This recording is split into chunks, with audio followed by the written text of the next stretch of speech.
Dzień dobry Państwu. Witam Państwa na Zamku Królewskim w Warszawie.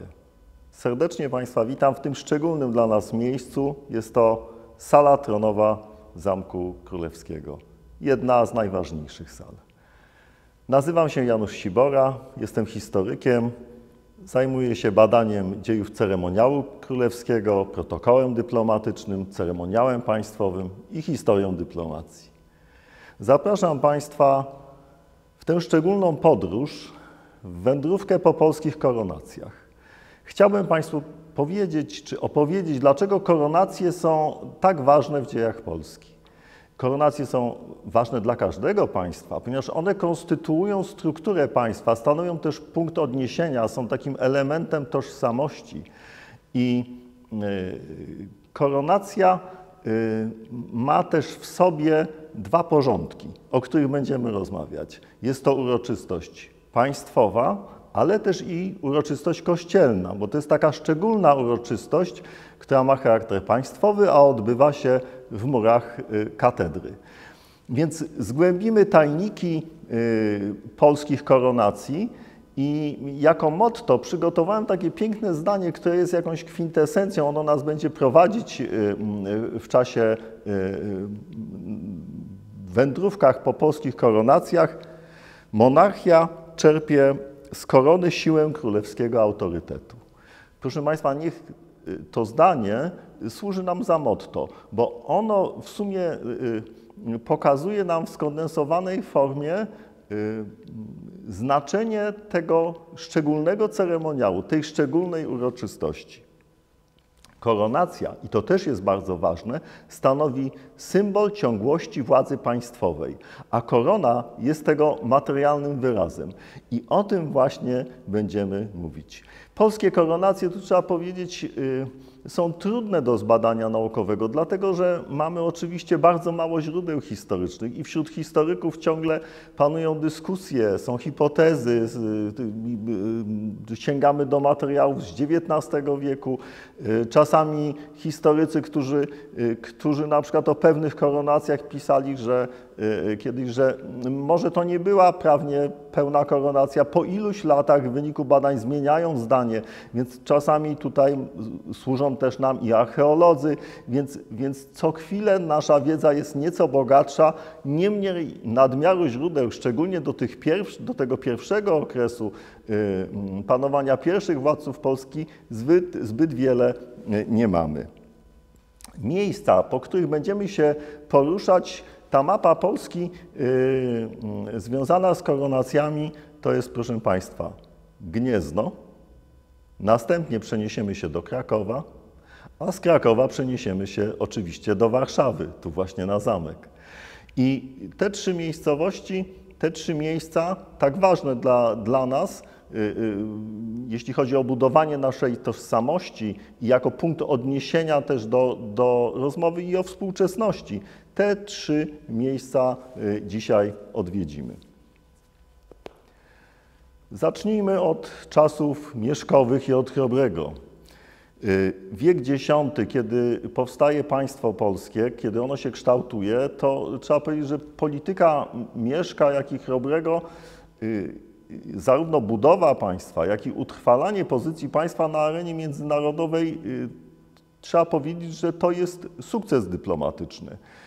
Polska wchodzi z trudem, ale wchodzi na arenę międzynarodową. I gdybyśmy mieli oceniać kunszt dyplomatyczny Chrobrego, ale i też i jego ojca, to tutaj z pełnym podziwem trzeba docenić ich dokonania. Polska koronacja, pierwsza polska koronacja, no właśnie to jest dyskusyjne, czy koronacja to jest zjazd gnieźnieński, to są wydarzenia w Gnieźnie w roku 1000. Ale cofnijmy się jeszcze o rok wcześniej, rok 999 i trzeba zobaczyć, co dzieje się wówczas w Rzymie. Tam Radzim Gaudenty, przyrodni brat Wojciecha, oczekuje już, dzięki bardzo dobrym relacjom z papieżem, oczekuje na mianowanie na metropolitę gnieźnieńskiego. Czyli przygotowano jakby politycznie grunt rok wcześniej. Tu zresztą trzeba powiedzieć o o tym politycznym wykorzystaniu męczeństwa świętego Wojciecha, czyli zarówno misja świętego Wojciecha do Prus i umiejętność też politycznego wykorzystania tej misji, to jest zasługa polskiej dyplomacji. Więc rok 999 jest to przygotowanie do tego, co stanie się w roku 1000 w Gnieźnie. Wtedy właśnie wykorzystano męczeństwo Wojciecha jako powód do pielgrzymki Ottona. Cesarz Otton III przybywa do Gniezna. Mamy tutaj dość dokładnie zachowany opis, gdzie Chrobry go podejmuje z wielkim dostojeństwem. Ten przejazd Chrobrego, odwołajmy się tutaj do Titmara, gdzie biskup merseburski pisze tak. Cesarz wyruszył do Gniezna pośpiesznie gwoli modlitwy. Trudno uwierzyć i powiedzieć, z jaką wspaniałością przyjmował wówczas Bolesław cesarza, jak prowadził go przez swój kraj do Gniezna. I rzeczywiście to prowadzenie do Gniezna, ta podróż, tak jak możemy to odczytać z zapisów kronikarskich, zrobiła na cesarzu wielkie wrażenie. Przywołajmy w tym miejscu opis Galla Anonima. Na koronę mego cesarstwa to, co widzę, jest większe niż wieści niosły. Nie uchodzi, by takiego i tak wielkiego męża księciem nazywać lub komesem, jakoby jednego spośród dostojników, lecz wypada chlubnie wynieść go na tron królewski i wywyższyć koroną. I zdjąwszy z głowy swój diadem cesarski, włożył go na głowę Bolesława, na przymierze przyjaźni i za chorągiew triumfalną dał mu w darze gwóźdź z krzyża pańskiego z włócznią świętego Maurycego. I tak wielką złączyli się miłością, że cesarz mianował go bratem i współpracownikiem cesarstwa i nazwał przyjacielem. Spróbujmy teraz odczytać symboliczną treść tych wydarzeń. Odpowiedzmy na pytanie, czy była to koronacja. W końcu cesarz zdejmuje diadem i nakłada na głowę Bolesława Chrobrego. No i właśnie tu trzeba powiedzieć, co się na pewno stało. Wówczas te wydarzenia, które miały miejsce, należy odczytać jako przyjęcie Chrobrego do rodziny królów. Taka była symbolika i znaczenie. Od tego momentu Chrobry stał się równy królom. Natomiast był to wstęp do koronacji, pewien element. Ten ceremoniał, który został tu opisany, jest nawiązaniem do ceremoniału bizantyńskiego. Czyli klucz jest jakby gdzieś indziej. Czyli w ceremoniale bizantyńskim był taki zwyczaj, że władca zdejmował własną koronę i nakładał na koronę tego króla stojącego jakby niżej w hierarchii i przekazywał te dodatkowe elementy, o których tutaj też jest mowa. Natomiast też terminologia jest typowo bizantyńska, nazywanie kogoś bratem lub przyjacielem, to właśnie oznaczało porządek prawny bizantyński, więc włączenie, zaproszenie kogoś do rodziny królów. I tak to należy odczytywać. To jest niewątpliwy sukces. Natomiast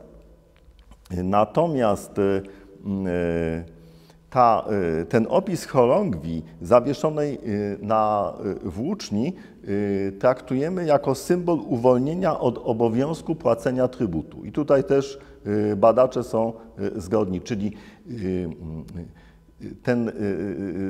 te gesty, to właśnie to, co się stało, to było więcej niż gesty, bo były to pewne czynności ceremonialne o znaczeniu prawnym, czyli chociażby to właśnie uwolnienie od obowiązku trybutu, czy tak jak powiedziałem, Chrobry zostaje przyjęty do rodziny królów. Czy włócznię można uznać za insygnium koronacyjne? W tym momencie włócznia nie jest insygnium koronacyjnym, ona ma inną właśnie symbolikę. Pamiętajmy, że to była kopia tej właściwej włóczni z okruchami tych elementów ze starej włóczni, co było często stosowaną praktyką. Gdyby gdyby znaleźć tu pewien klucz i podsumować te wydarzenia, ja bym powiedział, że to był te wydarzenia w Gnieźnie, właśnie związane z tym nałożeniem korony przez cesarza na głowę Chrobrego, traktujmy jako pierwszy etap koronacji, jako wstęp do koronacji właściwej. Także jest to takie preludium. W dodatku pamiętajmy, wiemy, czy przypuszczamy, że Chrobry planował swą koronację. Już mamy takie ślady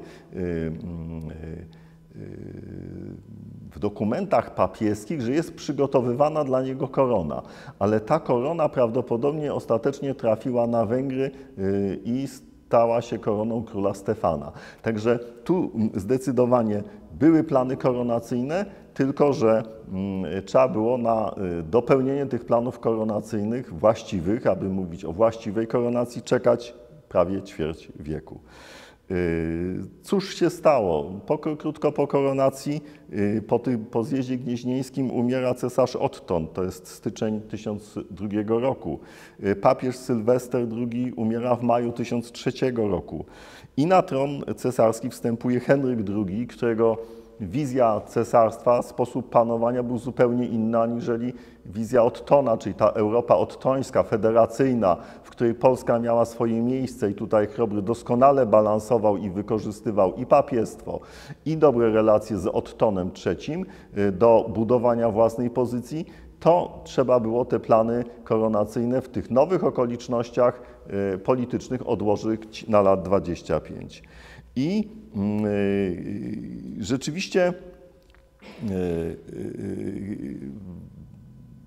kiedy zbliżamy się do roku 1025,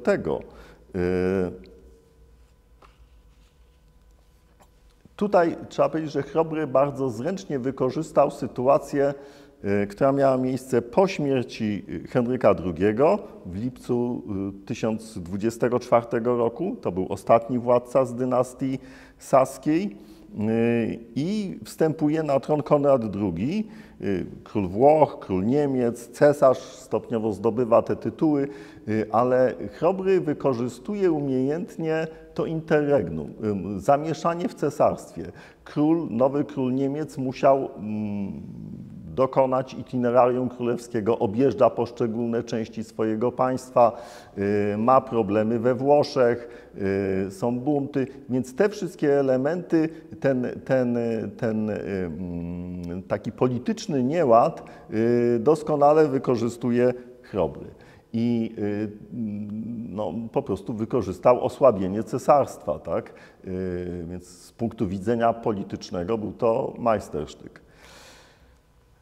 Zbliża się rok 1025 i przenosimy się właśnie do Gniezna, gdzie 18 kwietnia 1025 roku ma miejsce koronacja Chrobrego. Teraz już możemy mówić o koronacji. To jest miejsce wydarzeń. Co do czasu wydarzeń, generalnie najczęściej ta data, dzień 18 kwietnia jest przytaczany, ale są też badacze, którzy twierdzą, że być może było to na Boże Narodzenie 1024 roku. Dlaczego? Dlatego, że nowy rok zaczynał się od Bożego Narodzenia i w różnych systemach liczenia Nowego Roku można przypuszczać, że być może koronacja czy te wydarzenia miały miejsce w Boże Narodzenie 1024 roku. Więc tutaj kwestia taka, którą należy rozważyć czy uwzględnić, ale zostańmy przy tym 18 dniu kwietnia 25 roku. Kto był koronatorem? To też jest bardzo ważne. Koronatorem był arcybiskup gnieźnieński, arcybiskup Hipolit. Niewiele o nim wiemy. Wiemy, że on też koronował Mieszka II. Być może, to już są pewne hipotezy, Długosz o nim pisze, że przybył z Rzymu, Rzymianin.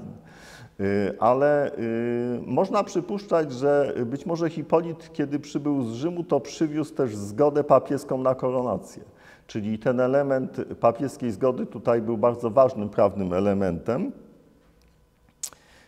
Wiemy też, że były wykorzystane insygnia. Zapewne, i tu byśmy się odwołali do przykładu z drzwi gnieźnieńskich, gdzie jedna z kwater pokazuje Chrobrego, który trzyma w dłoni berło królewskie. Czyli mamy tutaj te elementy ceremonialne. Natomiast mamy też wiele znaków zapytania. Oczywiście krótko po tej koronacji Chrobry umiera i następuje koronacja Mieszka II. Jest też hipoteza, że być może Hipolit równolegle dokonywał koronacji obu władców.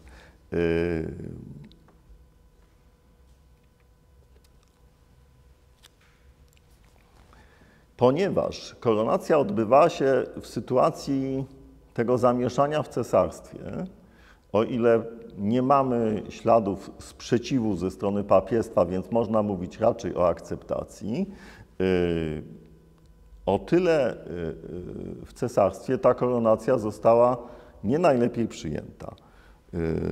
W rocznikach kwedlinburskich przeczytać możemy tak.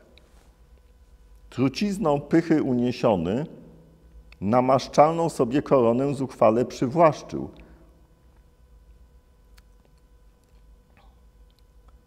Za którą zuchwałość dotknęła go kara Boża, bo wkrótce zmarł. Jak widać, kronikarz był bezwzględny. Takich opisów kronikarskich znajdujemy jeszcze kilka. Podobnie kronikarze niemieccy pisali o koronacji syna, że jest uzurpatorem, że pycha, że jad, że zuchwalstwo, że buntownik. Oczywiście były też głosy aprobaty ze strony niemieckiej, więc jedna z księżniczek, która akurat była przeciwniczką króla Niemiec, popierała tę koronację. Więc widać, jak ważnym elementem walki politycznej stanie się koronacja. Niewątpliwie to, co wówczas miało miejsce, te wydarzenia, był to doniosły akt państwowy. Polska stawała się królestwem. Trudno przecenić znaczenie tego wydarzenia. Jakkolwiek późniejsze dzieje Polski, zawirowania polityczne powodowały zamieszanie jej na tronie. Można powiedzieć, że aktowi temu zabrakło trwałości, ale na pewno istniała ciągle idea królestwa i ona będzie też istotna w okresie rozbicia dzielnicowego, czyli nawet jeśli państwa nie było, to ten akt koronacji dawał możliwość, dawał prawo do odwoływania się tych nawet ubiegających się o koronę do tej idei królestwa, która była ideą żywą.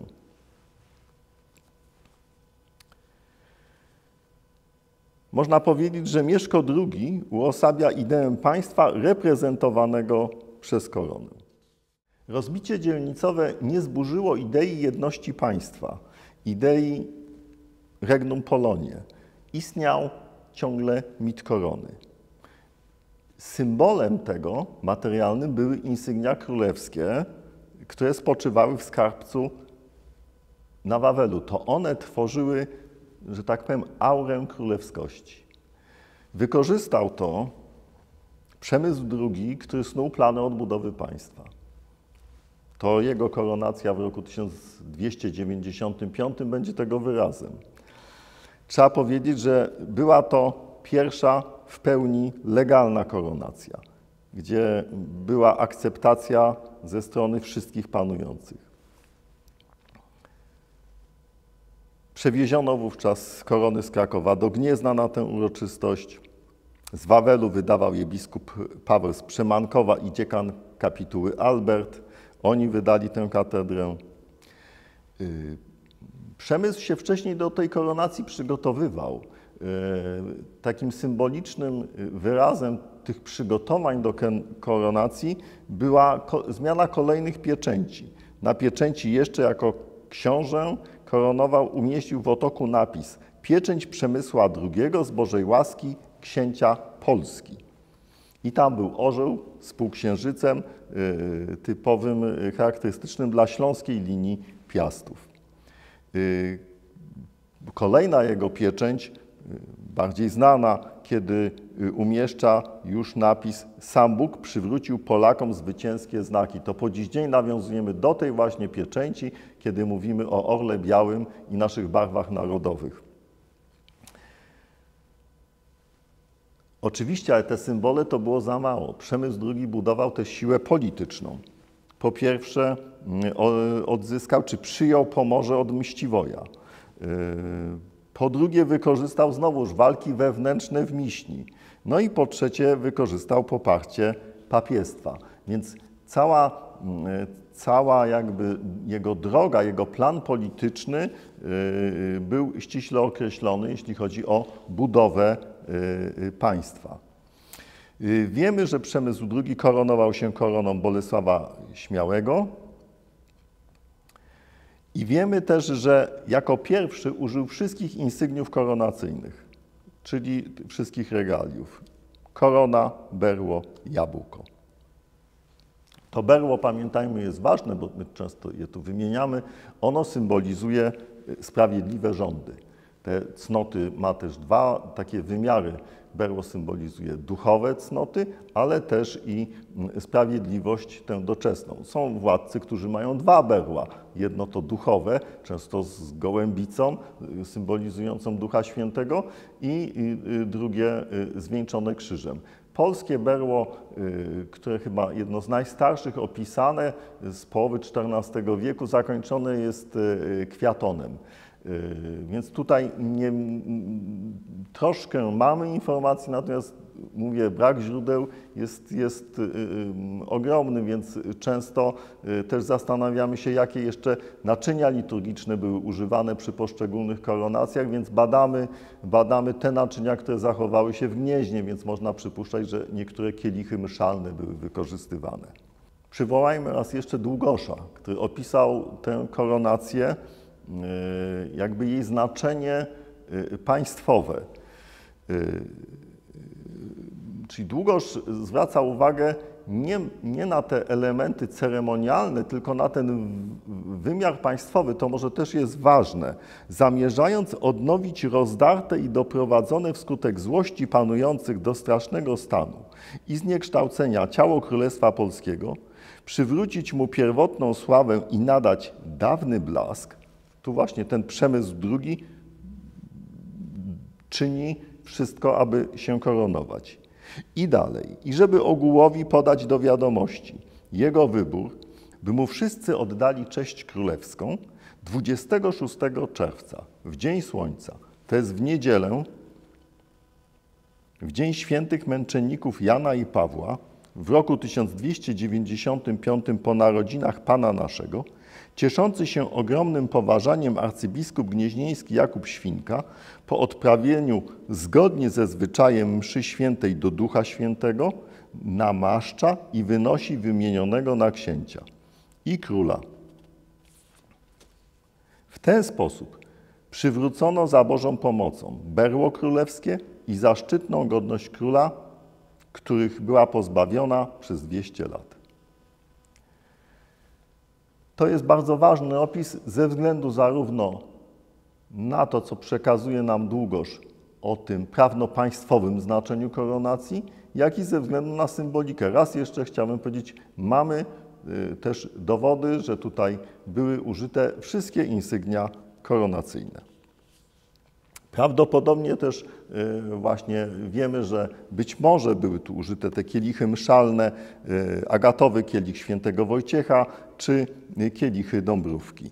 Ale to już tylko nasze przypuszczenia, ponieważ nie mamy też dokładnego opisu, możemy przypuszczać, że te najcenniejsze nasze relikwie, bo wiemy, że relikwie świętych naszych były używane podczas koronacji, tutaj mamy to potwierdzenie, więc możemy co do tych innych naczyń liturgicznych, to tylko możemy snuć przypuszczenia. Proszę Państwa, w naszej wędrówce Przeniesiemy się teraz do Krakowa. Przywołamy postać Łokietka. Starania Łokietka, tu może kilka słów wstępu. Dlaczego Kraków? Ja bym powiedział, troszkę w podręcznikach szkolnych młodzież otrzymuje niezbyt dokładne informacje. Jak ta koronacja wyglądała? Czy Łokietek był królem Polski? To też trzeba zadać to pytanie. Więc warto zerknąć do zachowanych też dokumentów. Plan polityczny Łokietka uzyskania korony był sprytny i wcale niełatwy, ale zwieńczony sukcesem. Trwały te zabiegi, mówię o zabiegach dyplomatycznych, około 2 lat. Punktem wyjścia była tak zwana suplika sulejowska, kiedy to w 1318 roku, w czerwcu, w Sulejowie, na wiecu, wszyscy możni, rycerstwo, mieszczanie wystosowali taki dokument, właśnie suplikę sulejowską, skierowany do papieża, w którym dali wyraz, że nie tylko władca chce się koronować, ale wszyscy przedstawiciele państwa, czyli mówimy o tych stanach uprzywilejowanych oczywiście, czy tej aktywnej części bogatego mieszczaństwa, bo miasta polskie też tam są wymienione, wystosowały dokument, który nosi nazwę Supliki Sulejowskiej. I tam była prośba skierowana do papieża o zgodę na koronację. Misja dyplomatyczna wyrusza w 1319 roku. Gerwart miał określony plan polityczny. Trzeba było uzyskać zgodę papieża na koronację. Wykorzystał cały swój kunszt dyplomatyczny, czyli przede wszystkim obfite dary. Pozyskał tutaj względy papieża, ale też przyrzekł, były też względy fiskalne. Chodziło też o to zobowiązanie się do płacenia świętopietrza. Te zabiegi, te starania ostatecznie zakończyły się sukcesem. I pozwolę sobie przytoczyć ciekawą odpowiedź papieża. Odpowiedź papieża z 20 sierpnia 1319 roku była w zasadzie pozytywna. I możemy przeczytać. Pragnąc każdemu zachować jego prawa, przewidzieliśmy, że od tego rodzaju promocji, o którą się prosi, na razie należy się wstrzymać i nie zamierzając przez to prawa waszego i innych proszących poprzednio wymienionych, króla czeskiego, przesądzać, abyście mogli tego prawa użyć, jak i kiedy wyda wam się odpowiednie, byleby niczyje prawa nie były naruszone. Chodziło oczywiście o prawa Jana Luksemburskiego. Czyli papież bardzo sprytnie odpowiedział, w zasadzie to się nie koronuj. Ale jeśli chcesz się koronować, to możesz się koronować, ale zrób to tak, żeby tamten nie mógł nic powiedzieć. No i to jest jakby klucz do wyjaśnienia powodu, jednego z powodów, ale chyba jednego z decydujących, zmiany miejsca koronacji. Następnie wiemy też, że papież wysłał tajne listy, zarówno do króla, jak i do biskupów polskich, w których mówił, że Łokietek może się koronować. No i to jest chyba klucz do zrozumienia zmiany miejsca, przeniesienia miejsca koronacji z Gniezna do Krakowa. Czyli w ten sposób Łokietek koronując, czy wybierając Kraków na miejsce koronacji, niezależnie od tego, iż ten Kraków miał wiele powodów do tego, że często tam były, żeby być miejscem koronacji. Wspominaliśmy o miejscu przechowywania elementów insygniów koronacyjnych, o rosnącej roli gospodarczej Małopolski. Też trzeba pamiętać, ale głównie chodziło o te elementy prawne. Łokietek, koronując się w Krakowie, wytrącił swemu przeciwnikowi politycznemu argument, że koronuje się w Gnieźnie, w tym samym miejscu. Ten Kraków był nowym miejscem, więc nie naruszał jego praw. To było bardzo sprytne. Wiemy o tym też z zachowania przeciwników Łokietka, którzy wcale nie uznawali go królem Polski, tylko koronowali, nazywali go królem krakowskim. Najbliższa rodzina czy poplecznicy polityczni, nieliczni, uznawali Łokietka i koronowali, nazywali go królem polskim, natomiast nazywano go królem krakowskim. To tyle bo warto jakby szerzej powiedzieć, czy nakreślić te przyczyny zmiany miejsca koronacji i przeniesienia tych uroczystości, tak ważnych, jak już mówiliśmy, do Krakowa. Więc przenieśmy się do Krakowa 20 stycznia 1320 roku na Wawel. To tu przechowywano regalia wraz z włócznią.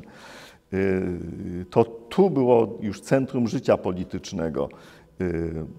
Wiemy, że Łokietek kazał wykonać nowe korony na koronację. Dzień koronacji to najczęściej, jak widzimy, to jest niedziela. Była to niedziela świętego Fabiana i Sebastiana i przywołajmy tu raz jeszcze Długosza, arcybiskup gnieźnieński Janisław w czasie uroczystej mszy o Ducha Świętego odprawianej w katedrze krakowskiej w asyście biskupa krakowskiego Muskaty i poznańskiego Domarata w kapach i infułach i wielkiego tłumu możnych panów i szlachty namaszcza księcia Władysława Łokietka na króla. Koronuje ich koronami królewskimi, które z jabłkiem i berłem i innymi insygniami królewskimi przyniesiono wówczas z Gniezna do Krakowa. Następnego dnia, ponieważ uroczystości koronacyjne, tu też warto powiedzieć, trwały często 5 dni. Więc tym pierwszym elementem uroczystości ten pierwszy dzień to był często smutny dzień, pogrzeb króla. Czyli 4 dni były na właściwe uroczystości koronacyjne, czasami był to tylko pogrzeb symboliczny. Natomiast te uroczystości koronacyjne trwały do 5 dni. Następnego dnia po koronacji król Władysław w asyście dostojników kościelnych i świeckich, okrążywszy przedtem miasto, czyli tu mamy już ważny element procesji koronacyjnej, to jest ten koronacyjny splendor, zasiadł na tronie i przyjął przysięgę wierności dobrowolnie złożoną przez mieszczan. To jest to homagium, które zobaczymy, które jest takim stałym elementem koronacji. Zresztą w różnych państwach to homagium czasami jest składane przez dostojników w katedrze. My akurat w polskich przekazach mamy mniej informacji o tym homagium składanym w katedrze, natomiast bardzo jest eksponowane to homagium składane przez mieszczan w następnym dniu. Jeśli chodzi o koronację Kazimierza Wielkiego, była to również niedziela, dzień 25 kwietnia 1333 roku, w dzień świętego Marka. I tu wiemy, że arcybiskup gnieźnieński Janisław wprowadził króla do katedry i było to uroczyste i głośne.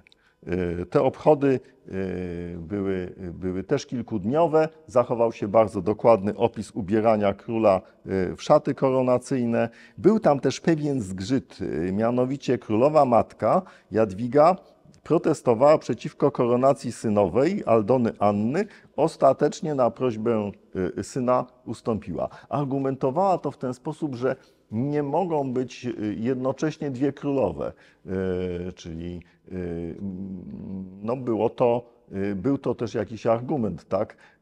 No walka też i o znaczenie polityczne, tak? Burzliwe dzieje polskich koronacji ilustruje koronacja Ludwika Węgierskiego, rok 1370. On de facto rządził Polską z Węgier. Trudno mówić o naszej samodzielnej polityce wówczas. Natomiast jeśli chodzi o koronację, też jest tu pewien zgrzyt. Spierano się o miejsce koronacji Kraków czy Gniezno. Ostatecznie był to Kraków, ale władca przyrzekł, że pojedzie do Gniezna w stroju koronacyjnym i w tym stroju koronacyjnym wraz z insygniami będzie w Gnieźnie. Tu trzeba powiedzieć, że nie dotrzymał, nie wykonał tego zobowiązania, wywiózł insygnia koronacyjne, które znalazły się w Wyszehradzkie i tam przeleżały do początków XV wieku. O królowej Jadwidze, o jej koronacji wiemy, że była koronowana małą koroną, bliżej nam nieznaną. Być może jest to korona Jadwigi Łokietkówny.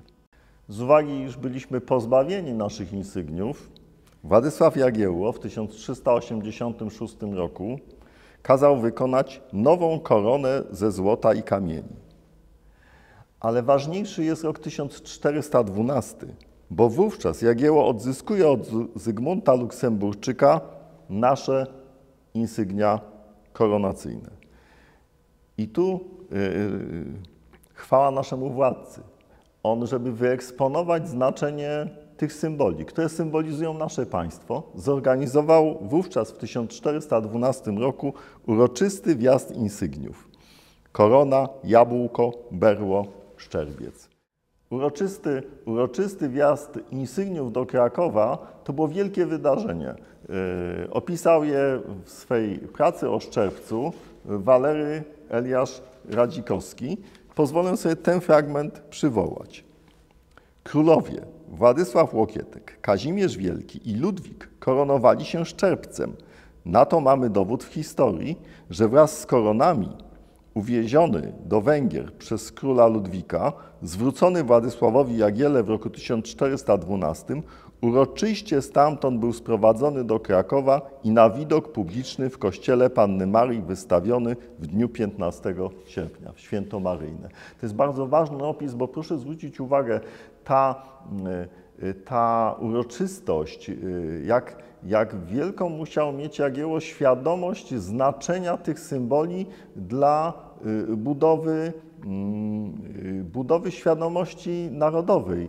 A pamiętajmy, my jesteśmy w bardzo odległym okresie, ale wiedział, że wyeksponowanie ich, gdzie wszyscy mieszkańcy Krakowa mogą zobaczyć insygnia koronacyjne, to był dowód zrozumienia, znaczenia tych materialnych symboli dla budowania świadomości narodowej. Nie boję się użyć tego okresu, mogę być zaatakowany co najwyżej przez badaczy. Ja wiem, że świadomość narodowa w XIX wieku i tak dalej. Natomiast jeśli organizuje tak uroczysty wjazd insygniów koronacyjnych i okazuje je wszystkim mieszkańcom miasta, to ma świadomość znaczenia tych symboli. Następnie mamy od naocznego świadka wiadomość, że w roku 1447 do koronacji Kazimierza Jagiellończyka użytym był szczerbiec. Długoż bowiem przy opisie tego obrzędu powiada, że, cytuję, Jan Głowacz z Oleśnicy, wojewoda sandomierski, trzymał miecz szczerbcem zwany. Także ten szczerbiec nam towarzyszył przez dzieje koronacji, będzie nam towarzyszył przez dzieje naszych koronacji. Raz jeszcze podkreślmy, że rok 1412 i zorganizowany przez Jagiełłę uroczysty wjazd odzyskanych insygniów koronacyjnych i wyeksponowanie ich w ten sposób, że wszyscy mieszkańcy mogą je zobaczyć, miał ogromne znaczenie dla kształtowania ówczesnej świadomości narodowej, identyfikacji z państwem. Więc tu raz jeszcze widzimy, jak symbolicznie korona, czyli ten materialny element jest ważny tak dla władcy, jak i dla poddanych. Snując nasze rozważania o ceremoniale koronacyjnym, należy odpowiedzieć na pytanie, a skąd się on wziął? Nasz polski ceremoniał koronacyjny. I tu musimy się cofnąć do połowy X wieku, gdzie w Moguncji, w skryptorium klasztoru świętego Albana, powstaje słynny pontyfikał Romano Germanicum, tak zwany pontyfikał moguncki. To jest bardzo ważny dokument, ponieważ ilustrowany zresztą bogato, pontyfikał ten zawierał bardzo szczegółowy opis ceremoniału koronacyjnego. I tenże pontyfikał stanowił wzór w całej Europie. Nie tak dawno oglądaliśmy koronację na Wyspach Brytyjskich. Tam również czerpano z tego pontyfikału, czyli główne elementy koronacji zostały zachowane, co najwyżej uzupełnione o jakieś zwyczaje rodzime, czyli akurat Brytyjczycy uzupełnili to o zwyczaje własne, które były jeszcze z czasów wczesnego średniowiecza nawet. Można powiedzieć, że w sumie cała Europa sięgała do tego dokumentu, ponieważ tam się znajdował bogaty, bardzo dokładny formularz liturgiczny.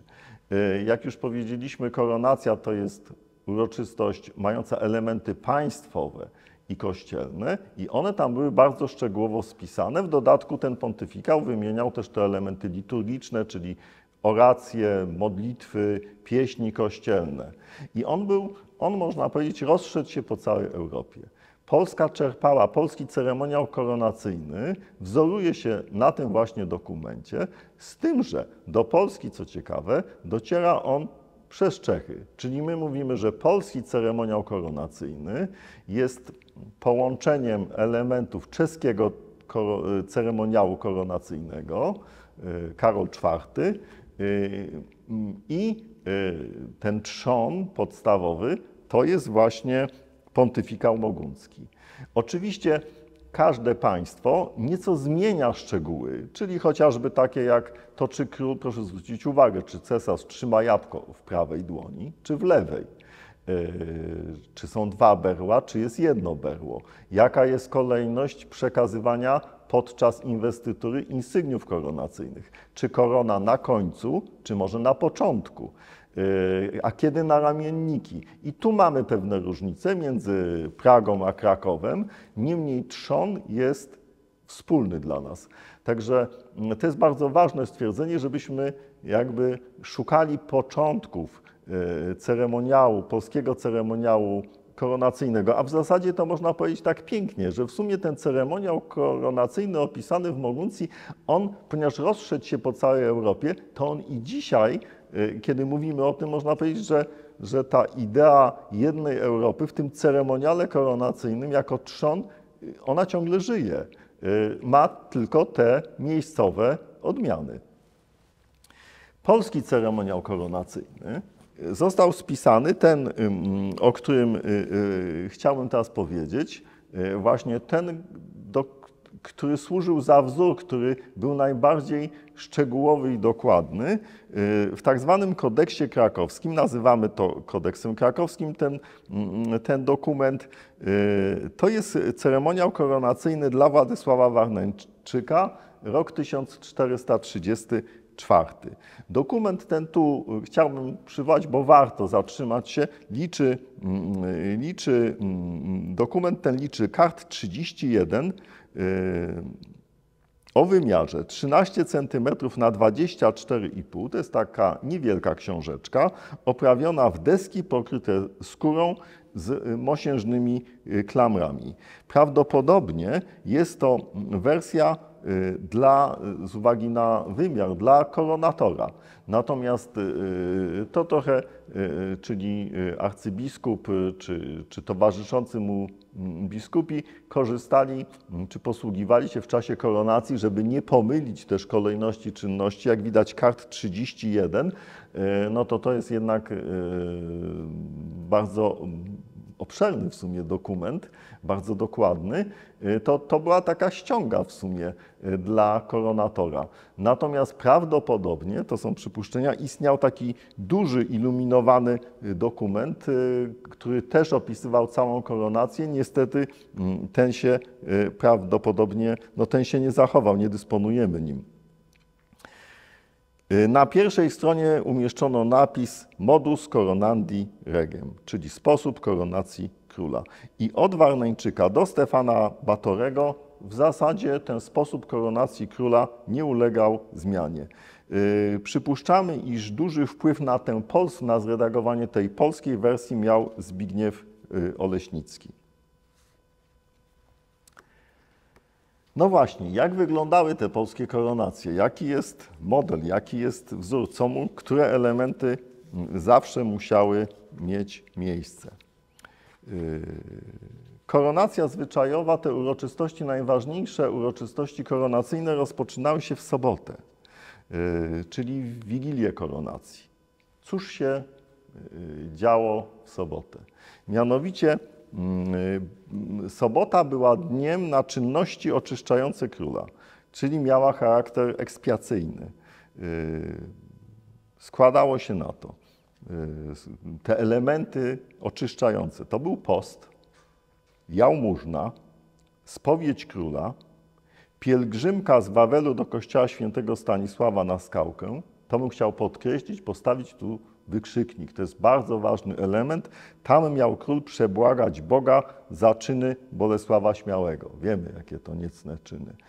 I ten element przeznaczenia Wigilii na oczyszczenie władców, on występuje, chcę powiedzieć, w całej Europie. Czyli gdyby przywołać ostatnią koronację, to też król koronowany na Wyspach Brytyjskich Wigilię musiał spędzić na czynnościach oczyszczających. Bardzo różne były też te posty.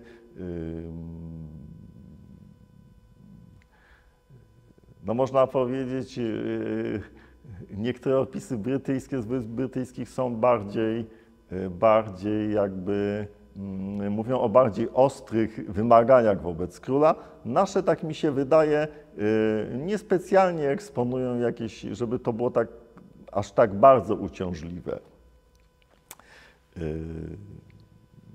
Mamy opisy, można powiedzieć trochę złośliwe, przy ostatniej koronacji Stanisława Augusta Poniatowskiego, gdzie liczono czas, jaki król poświęcił na spowiedź. I mówiono, że spowiedź nie była szczera, bo bardzo krótka była to spowiedź, tylko 5 pacierzy. Nie wiem, jak długi był pacierz, ale proszę zwrócić uwagę, więc te opisy również tej Wigilii koronacyjnej warto dokładnie czytać. Niedziela rano. Rozpoczyna się procesją z katedry do komnat królewskich. To jest procesja, którą prowadzi metropolita gnieźnieński. Wejście do komnat królewskich, do sypialni królewskiej miało znaczenie symboliczne.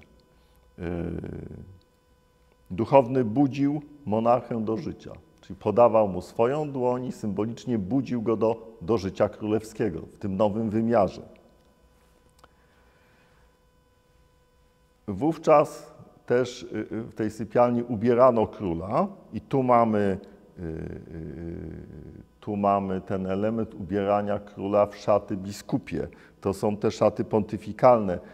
Pamiętajmy, że w momencie namaszczenia, w czasie tej uroczystości król staje się pomazańcem Bożym, więc jest to nawiązanie do stroju Chrystusowego. Przywilej, to też warto zwrócić uwagę, przywilej ubierania króla miał wówczas marszałek dworu.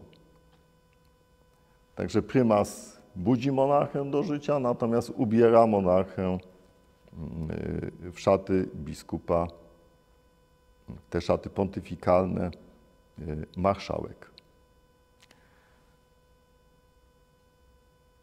Ostatnim elementem tego ubioru jest kapa koronacyjna, która jest takim bardzo widocznym elementem i król w stroju koronacyjnym, okryty płaszczem koronacyjnym, przechodzi z zamku do katedry. Ten orszak jest ubogacony tymi elementami insygniów koronacyjnych. Insygnia koronacyjne niosą senatorowie. Koronę kasztelan krakowski, berło wojewoda krakowski, jabłko wojewoda wileński i miecz miecznik lub wojewoda sandomierski. Po unii niesiono 2 miecze ceremonialne, był miecznik litewski i koronny, podobnie 2 chorągwie ceremonialne. Szczerbiec, co ciekawe, nie był niesiony w tej procesji, jako to najwyższe, taki najważniejszy symbolicznie element, on już spoczywał na ołtarzu w katedrze. Orszak wchodził głównym południowym wejściem, Insygnia umieszczano na ołtarzu świętego Stanisława, król zajmował miejsce na tronie, a arcybiskup naprzeciwko przygotowanego do koronacji króla, arcybiskup przed ołtarzem. Zatrzymajmy się teraz i zwróćmy uwagę na stałe elementy ceremoniału koronacyjnego. W momencie, kiedy król wchodzi do katedry, następuje aklamacja, ogłoszenie przybycia króla. Następnie mamy przysięgę monarchy. Kolejnym elementem jest namaszczenie. Po namaszczeniu następuje inwestytura, czyli przekazanie koronowanemu królowi władzy nad państwem poprzez symboliczne wręczenie insygniów koronacyjnych. Sam akt koronacji, nałożenie korony. Następnie intronizacja, czyli zajęcie miejsca na właściwym tronie i homagium. Wymienione tu elementy koronacyjne są stałymi elementami ceremoniału. One tworzą najważniejsze momenty koronacji. Ja bym chciał powiedzieć, zwrócić uwagę na dwa, mianowicie na przysięgę monarchy. Ona zmienia stan prawny. Po koronacji dopiero król zyskiwał wszystkie prawa, więc prawny element, ten państwowy element właśnie zawarty jest w słowach przysięgi monarchy. Czasami monarcha podpisuje ten dokument. No i najważniejszy liturgicznie element to jest akt namaszczenia, często dostępny tylko, nawet wśród obecnych, też tylko wybranym z wybranych obecnym w katedrze. Także to są elementy najistotniejsze i one oczywiście są wzbogacone o pieśni kościelne, o pieśni liturgiczne. Te były też te modlitwy niezmienne, ale mogły być też pieśni kościelne przygotowane na tylko tę określoną koronację. Te wymienione elementy są jakby wpisane we wszystkie koronacje europejskie, w tym i naszą. Oczywiście są tu lokalne odmienności, o których już wcześniej wspominałem. Wróćmy do katedry na Wawelu. Orszak wchodzi głównym południowym wejściem. Insygnia umieszczone są na ołtarzu świętego Stanisława. Król zajmuje miejsce na tronie, arcybiskup przed ołtarzem. Arcybiskup krakowski wygłasza dwa kazania. Jedno po łacinie dla duchownych, jedno w języku polskim dla ludu. I teraz następuje bardzo ważny prawny moment koronacji. Duchowny zadaje 3 pytania, na które odpowiada król. Pierwsze, czy chce wiarę świętą zachować? Drugie, czy będzie otaczać opieką Kościół? I trzecie, czy chce rządzić sprawiedliwie? Na które koronowany odpowiada pozytywnie. I wówczas arcybiskup zwraca się z pytaniem do zebranych, do dostojników świeckich i duchownych, którzy 3-krotnie krzyczą: radzi, radzi, radzi. Piękny staropolski okrzyk. On niestety zaginął w XVI wieku, ale do XVI wieku mamy tutaj potwierdzenia, że usłyszymy to. Po złożeniu przez króla przysięgi następuje namaszczenie. Namaszczenie jest najważniejszym elementem koronacji w wymiarze duchowym, w wymiarze religijnym. To w tym momencie król staje się pomazańcem Bożym. Tu warto przytoczyć słowa Szekspira, że, mówię teraz z głowy, że oliwy z namaszczonego króla żadne fale morza nie zetrą, nie zmyją. Także to jest ten moment wieczny. To jest troszkę odpowiedź na to, co często widzimy dzisiaj. Takie pytanie, dlaczego króla nie wolno dotykać? Albo dlaczego król dotykając kogoś może uzdrawiać? No bo jest pomazańcem Bożym. Tu jest ta tajemnica sakralna koronacji. Ta mistyka władcy, kiedy widzimy władcę w pełni majestatu, kiedy dokonane zostały elementy prawne, a teraz dokonane zostały najważniejsze elementy o charakterze religijnym. W polskim ceremoniale ta oliwka do koronacji przynoszona była z kaplicy świętej Katarzyny. Po namaszczeniu następuje inwestytura i król otrzymuje elementy symboliczne, te insygnia, które wyrażają pełnię władzy królewskiej. Naramienniki. Naramienniki symbolizują mądrość i szczerość. Król otrzymuje pierścień, który jest wyrazem zaślubin władcy z narodem. Berło ma charakter prawny.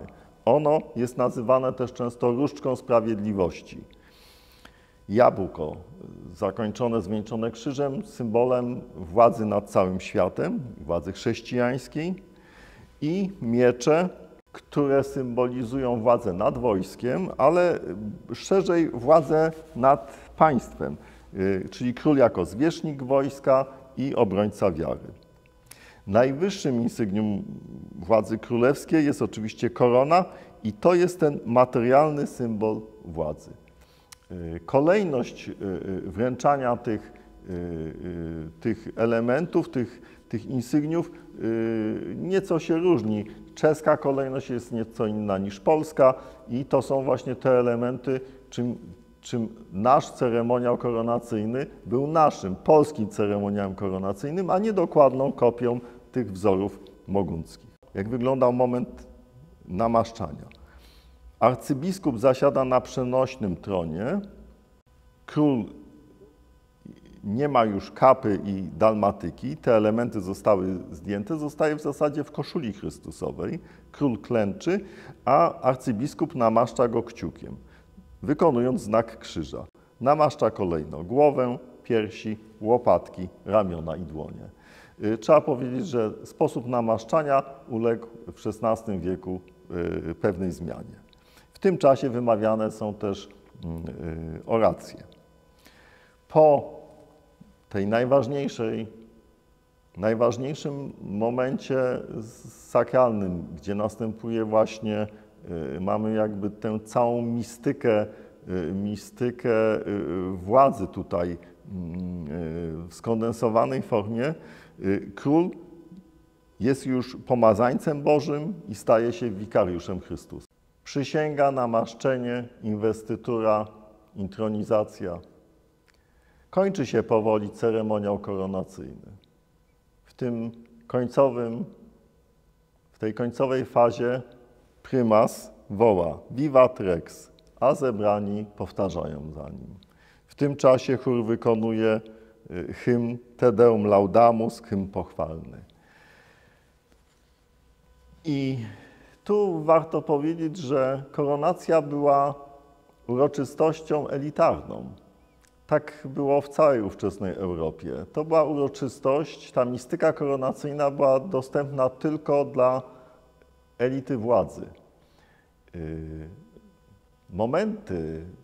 Chwile, kiedy przed czy po koronacji król pokazywał się zebranym, ludowi, poddanym, były nieliczne. Natomiast teraz, po uroczystościach w katedrze, mamy przejście z katedry na zamek. Właśnie dlatego to jest tak ważny moment, bo to jest ten moment, kiedy w szatach koronacyjnych, w koronie koronacyjnej, bo to też trzeba podkreślić, że to jest korona koronacyjna, król pokazuje się ludowi.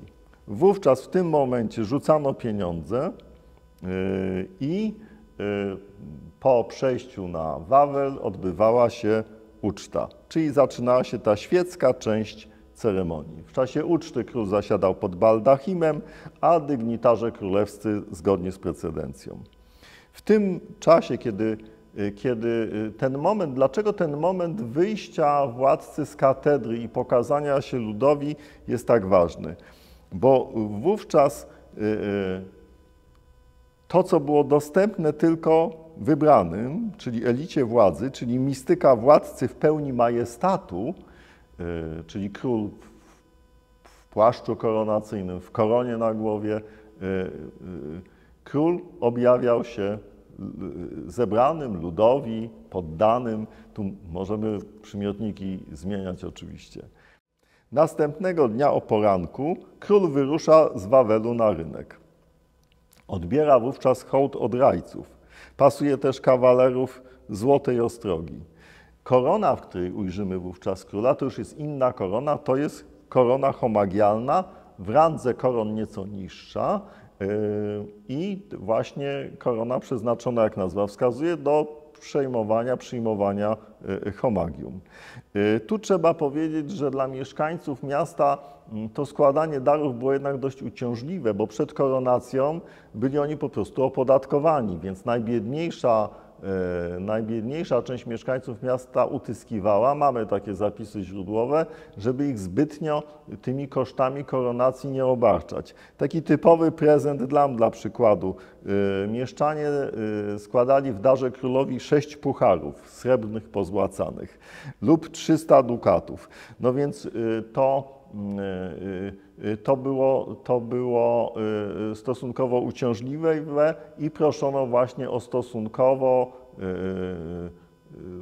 stosunkowo mniej okazałe dary.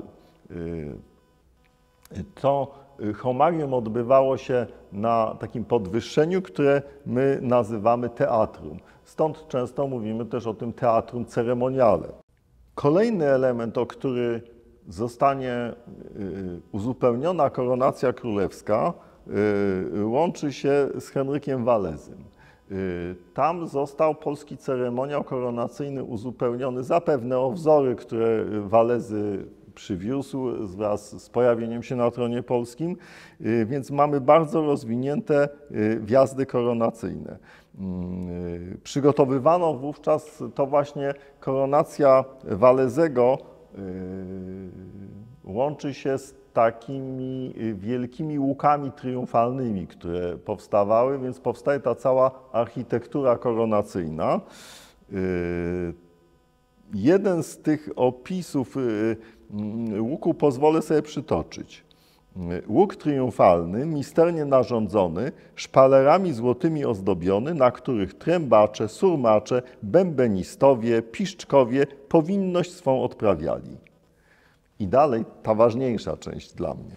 Orzeł biały, subtelnie i misternie narządzony, liliami białymi, piersi nasztychowane mając. Ten orzeł biały często się pojawiał jako element dekoracyjny tych łuków triumfalnych. Pod berłem tego orła umieszczony był epigram Kochanowskiego. Cóż nam obiecują lilie z serca Twego wyrosłe? Obiecują, że Sarmacja pod królem Henrykiem zakwitnie. No, za bardzo nie zakwitła może. Te orły budowano całe konstrukcje, te orły często się ruszały. Był orzeł biały, który schylił głowę przed królem. Był też posąg rycerza na koniu z tarczą i kropią miotający ogniem. Jest nawet taki opis, że jakieś iluminacje były robione na wieżach, gdzie umieszczano, to płonęło, jakieś pochodnie były, czyli podpalano smołę, ale też umieszczano tam wino, które płynęło i gawieć się chciała dostać do tego wina i ktoś został poparzony i to dotkliwie. W każdym z tych przypadków trzeba powiedzieć o pewnej koncepcji ideowej wjazdów, czyli te wjazdy koronacyjne, one nam nie tylko mówią, dlaczego te wjazdy koronacyjne tak są ważne, bo one pokazują nam po pierwsze precedencję wszystkich urzędników, czyli dla badaczy dziejów dyplomacji to jest ważne. Tu przywołam rolkę sztokholmską. To jest arcydzieło, nad którym trzeba się dłużej zatrzymać i ono nam pokazuje cały ten przepych, dostojeństwo tego ceremoniału królewskiego. Jan Sobieski miał na przykład, to też warto zwrócić uwagę, wjazd w 2 lata po elekcji, gdzie był zajęty sprawami państwowymi i on uważał, że najpierw trzeba bronić granic państwa, a później organizować te uroczystości ceremonialne. Uczty koronacyjne to ważny element ceremoniału. Oczywiście to jest ten element świecki. Mamy dużo opisów tego typu właśnie przyjęć. Pamiętajmy, że te uroczystości koronacyjne trwały kilka dni po samej koronacji. Ja wybrałem taki bardzo barwny opis, ale też mający pewne treści ideowe. Również uczta miała treści ideowe, patriotyczne.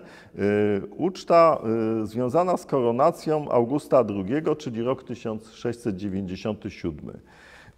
Ten tekst dobrze oddaje klimat tych uroczystości. Co do solennego bankietu, siła opisywać.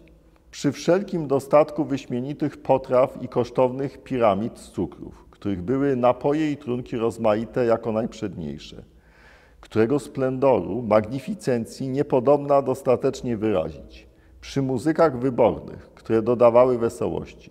Przy konkluzji obiadu doszło do marcepanów, jarzących pochodni 40, które nader bogate i kosztowne, z insygniami Ojca Świętego, cesarza i Rzeczypospolitej i Wielkiego Księstwa Litewskiego znajdowały się. Więc chciałem zwrócić uwagę, że również w czasie tej uczty ceremonialnej te elementy takie najważniejsze, wyobraźmy sobie te jakieś piramidy z tych cukrów, jarzące się ognie, ale i orzeł biały i pogoń litewska. Także ten przekaz to nie tylko architektura koronacyjna, czyli te łuki triumfalne budowane, ale również te przyjęcia też miały charakter, zawierały takie elementy narodowe, elementy patriotyczne, gdzie te symbole, gdzie te herby korony i Wielkiego Księstwa Litewskiego były eksponowane.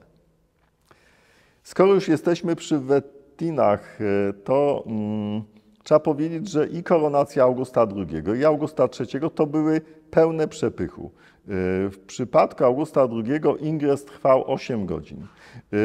Z jednego z opisów czytamy, to bardzo długie są opisy, chorągwie husarskie, piechota węgierska, 10 chorągwi królewskiej dragonii, między innymi karoce, aksamity, karmazyny, srebro, złoto, paziowie, hajducy, Szwajcarowie i tak dalej. Skróciłem, bo te opisy są bardzo długie, takie typowe dla tych tekstów z epoki, taki już pełen przepych również w tych opisach.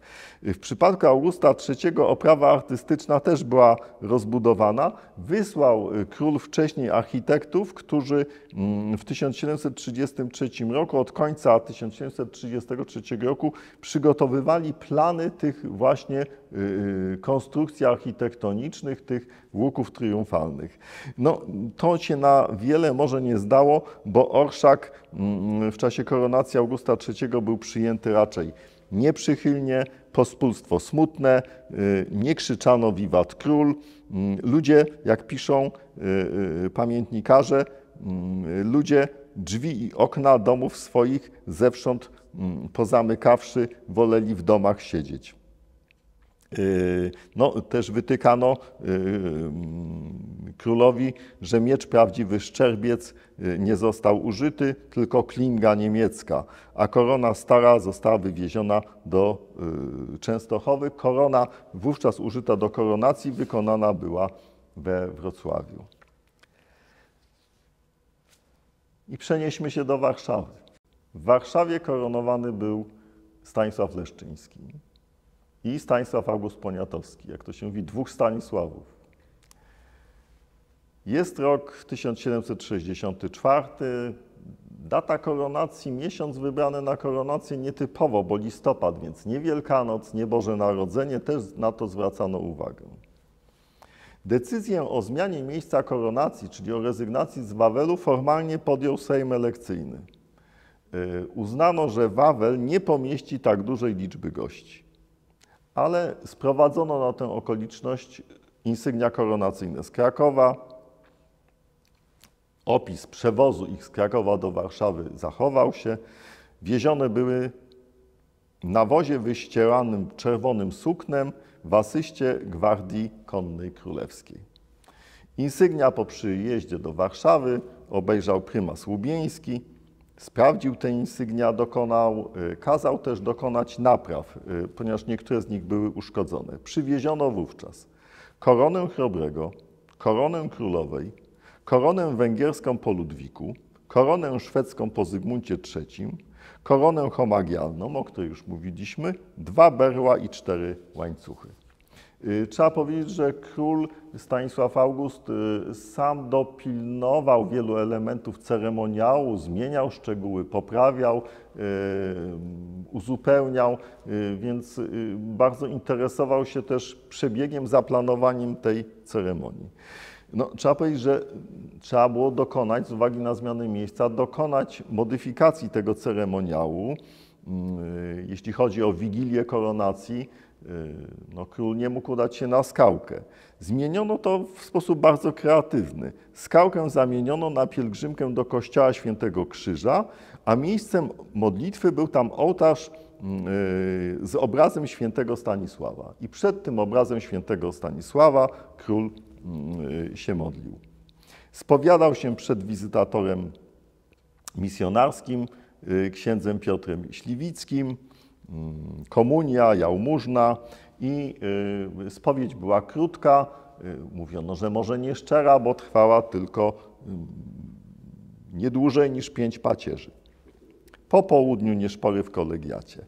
I chciałem zwrócić uwagę jednak, jaka jest siła tradycji, bo mimo iż król nie mógł udać się na skałkę, to po 23 latach, w 1787 roku, król dopełnił ceremoniału i odbył pielgrzymkę na skałkę i powrócił na Wawel. Chciałem podkreślić to, bo to jest piękny gest ze strony króla, taki wyraz szacunku dla dawnej tradycji. Dzień koronacji króla, 25 listopada 1764. Uroczystości rozpoczynają się o 8 rano. Procesją duchowieństwa i magistratu na zamek, towarzyszą im dygnitarze. Biskup Łubieński wówczas nie domagał, procesję prowadził arcybiskup lwowski Wacław Hieronim Sierakowski. W opisach wiemy, że król był ubrany, to jest istotne, po niemiecku, tam na zamku. Przebrano go wówczas w szaty koronacyjne, alba dalmatyka, kapa, sandały. Poświęcono go. Baldachim nad królem trzymało 4 kasztelanów. I podobnie jak już przytaczaliśmy, te insygnia koronacyjne przed królem, czyli berło, jabłko, koronę, 2 chorągwie, te insygnia koronacyjne nieśli senatorowie. Wejście do katedry odbywało się za biletem. To jest bardzo ciekawe, czyli już mamy czyli za zaproszeniem, formalnie często spotyka się to określenie bilet. Ta droga, którą przemieszczał król z zamku do katedry, wyścielana była suknem czerwonym i zbudowano specjalne podium. Całe szczęście, że droga nie jest zbyt długa.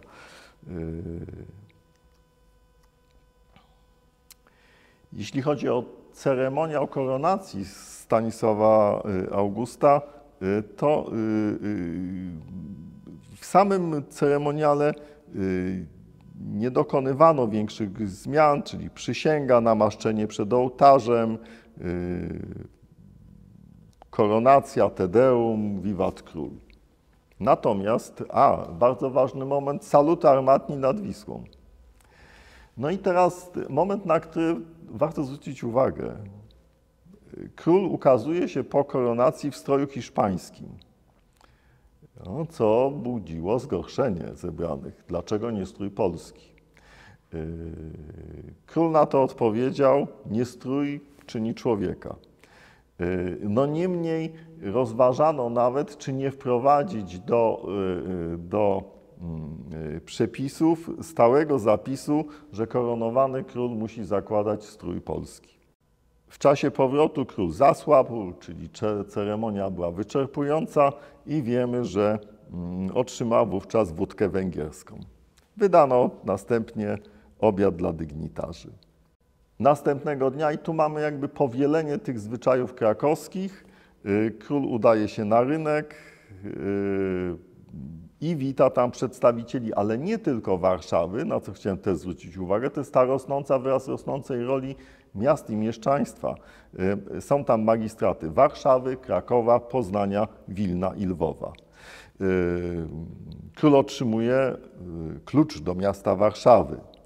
Pasuje rycerzy 4 rajców i 2 przedstawicieli gminu na rycerzy Złotej Ostrogi. To jest taki rodzaj szlachectwa niższego, szlachectwa osobistego.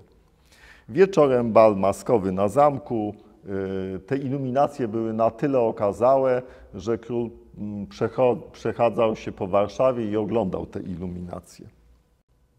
27 listopada król w kościele na krakowskim Przedmieściu ponownie modli się przed ołtarzem świętego Stanisława i oddaje siebie i państwo w opiekę. Tego dnia, kiedy król się przemieszczał, rzucano, to też był ten zwyczaj przy koronacji, to tak jak kiedy król przechodził po koronacji z katedry wawelskiej na zamek, to rzucano monety. Tu też podskarbi rzucał monety, ale jak zapisano, nie często je ciskał. No, czyli tak oszczędnie. Proszę Państwa, zakończmy tę wędrówkę, długą wędrówkę po tych naszych koronacjach, która pokazuje bogactwo polskiego ceremoniału koronacyjnego. Chciałbym powiedzieć, podsumowując, że koronacje, jak w soczewce, pokazują w skondensowanej formie całe polskie dzieje. O czym mogliśmy się przekonać? Jest to tak bogaty ceremoniał, który ma 2 poziomy, 2 warstwy. Ten poziom insygniów, taki materialny, korony, berła, jabłka naszego szczerbca, no i ten nieuchwytny, korony niewidzialnej królestwa, ten poziom duchowy, który kształtował naszą świadomość narodową. Z dzisiejszego dnia, patrząc na koronację, można powiedzieć o tym, tu nie chodzi o monarchię chyba i nie chodzi o powrót do monarchii, tylko chodzi o to, jak monarchia może nam wzbogacać dzisiaj współczesność. I może też być pewnym drogowskazem, bo jednak ten wymiar moralny, to oczyszczenie, te wszystkie czynności oczyszczające, ale też i przysięga króla i ten wymiar nieuchwytny, tej korony niewidzialnej jest dla nas takim łącznikiem od czasów koronacji Chrobrego w roku 1025 do dnia dzisiejszego. Dziękuję Państwu.